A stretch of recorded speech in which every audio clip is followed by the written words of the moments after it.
नमस्कार। आज की इस चर्चा में आपका बहुत बहुत स्वागत है। आज हम एक बेहद ही दिलचस्प विषय का विश्लेषण करने जा रहे हैं। हम उन दावों और स्रोत सामग्री की गहराई से पड़ताल करेंगे जो प्राचीन अरब की मान्यताओं और सनातन धर्म के बीच कुछ ऐतिहासिक और सांस्कृतिक समानताओं की बात करते हैं। देखिए, हमारा मकसद यहाँ किसी भी पक्ष का समर्थन करना बिल्कुल नहीं है, बल्कि सिर्फ उस सामग्री और उसके दावों को समझना है जो हमारे सामने रखी गई है। तो चलिए, बिना किसी देरी के शुरू करते हैं। आज का हमारा ये पूरा अध्ययन मुख्य रूप से 4 बिंदुओं पर टिका होगा। पहला, इस्लाम से पहले की मान्यताएं। दूसरा, देवी देवताओं की तुलना। तीसरा, काबा और शिवलिंग की समानता के दावे। और अंत में चौथा, आबे ज़मज़म और पवित्र गंगा का कनेक्शन। तो आइए बढ़ते हैं हमारे पहले भाग की तरफ, इस्लाम से पूर्व की मान्यताएं। स्रोत सामग्री के अनुसार अरब शब्द की जड़ें दरअसल संस्कृत से जुड़ी हुई हैं। दावा यह है कि एक तरफ अरब है और दूसरी तरफ संस्कृत का शब्द है अर्ब, जिसका मतलब होता है घोड़ा। अब सामग्री का यह तर्क है कि चूंकि अरब के घोड़े पूरी दुनिया में मशहूर हैं, इसलिए समय के साथ अरब शब्द ही थोड़ा बदलकर पहले अरब और फिर अरब बन गया। भाषा के नजरिए से देखा जाए तो ये काफी दिलचस्प दावा है। अब आप सोच रहे होंगे कि ये दावे आ कहाँ से रहे हैं, तो स्रोत सामग्री मुख्य रूप से मशहूर इतिहासकार पीएन ओक और उनकी किताब वैदिक विश्व राष्ट्र का इतिहास का हवाला देती है। किताब के अनुसार मक्का, जो कि मुसलमानों का सर्वोच्च तीर्थ है, वो प्राचीन काल में मक्केश्वर महादेव का मंदिर हुआ करता था। मैं यहाँ स्पष्ट कर दूं, ये कोई स्वतंत्र निष्कर्ष नहीं है, बल्कि सिर्फ स्रोत सामग्री में दिए गए दावों का सीधा वर्णन है, जहाँ ये बताया गया है कि अरब देशों में इस्लाम से पहले शैव मत ही प्रचलित था। चलिए अब दूसरे भाग की ओर चलते हैं, देवताओं और देवियों की तुलना। स्रोत कहता है कि इस्लाम के आने से पहले अरब में जिस देवता की सबसे ज्यादा पूजा होती थी, उनका नाम था हुबल। यहाँ जो सबसे गौर करने वाली बात सामग्री बताती है, वो है हुबल देवता के सिर पर मौजूद चंद्रमा का निशान।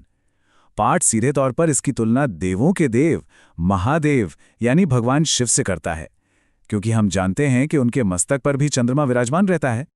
अब यहाँ जो बात सच में ध्यान खींचती है, वो है 3 देवियों का जिक्र, अल अज़ा, अल लत और मिनत, जिनकी पूजा 600 ईस्वी से पहले होती थी।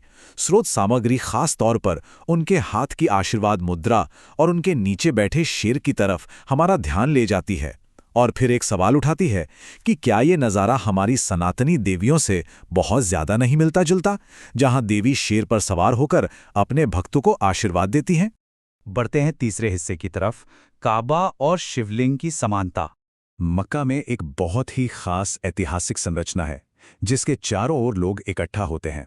स्रोत सामग्री का दावा है कि यहाँ एक काले पत्थर की उपासना होती है, जिसे संगे अस्वद कहा जाता है, जिसका मतलब ही है काला पत्थर। पाठ का यह दावा है कि दरअसल ये काले पत्थर का एक विशाल शिवलिंग है, जो अब खंडित अवस्था में है, और इस्लाम से पहले के समय से लेकर आज तक इसे पूजा और चूमा जाता रहा है। दिलचस्प बात यह है कि सामग्री यहाँ भविष्य पुराण का भी हवाला देती है और दावा करती है कि उसमें इसका जिक्र मक्केश्वर के रूप में किया गया है।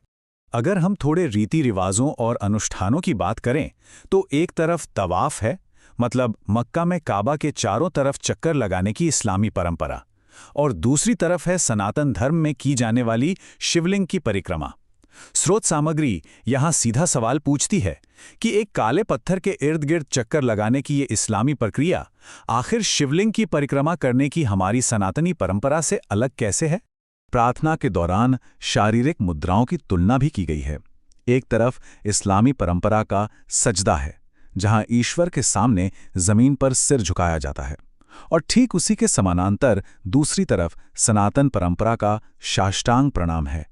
सामग्री यह स्थापित करने की कोशिश करती है कि पूजा के ये दोनों तरीके एक दूसरे के बिल्कुल समान हैं, और पाठ तो यहां तक दावा करता है कि इस्लाम की कई परंपराएं असल में सनातन धर्म से ही निकली हैं।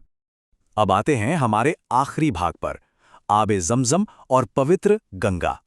स्रोत सामग्री भारतीय संस्कृति में शिव, गंगा और चंद्रमा के गहरे रिश्ते का जिक्र करती है। पाठ का यह दावा है कि काबा के पास जो पवित्र कुआं है, आबे ज़मज़म, उसे इस्लाम से पहले के समय से ही बहुत पवित्र माना जाता रहा है।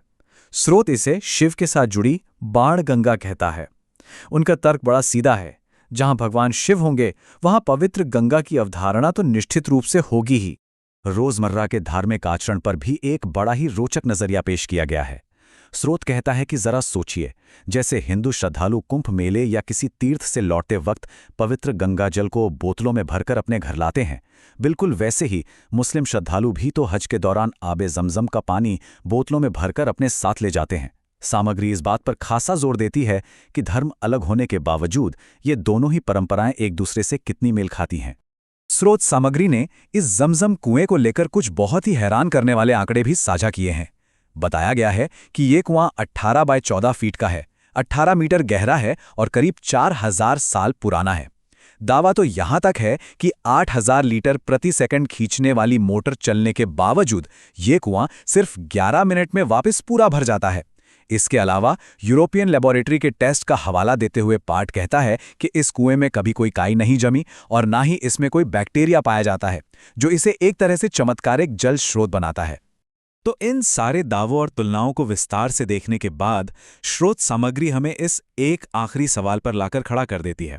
क्या ये सारी समानताएं सिर्फ एक इत्तेफाक हैं या फिर ये किसी एक साझा प्राचीन इतिहास का संकेत है? ये सच में एक ऐसा सवाल है जो हमें सोचने पर मजबूर कर देता है। देखिए, आज हमारा मकसद यहाँ कोई फैसला सुनाना बिल्कुल नहीं था, बल्कि स्रोत सामग्री ने जो भी तथ्य, मूर्तियां और तुलनाएं हमारे सामने रखीं, उन्हें पूरी तटस्थता के साथ आपके सामने पेश करना था। इस चर्चा का हिस्सा बनने के लिए आपका बहुत बहुत शुक्रिया। इन ऐतिहासिक और सांस्कृतिक दावों पर अपना विचार जरूर कीजिएगा।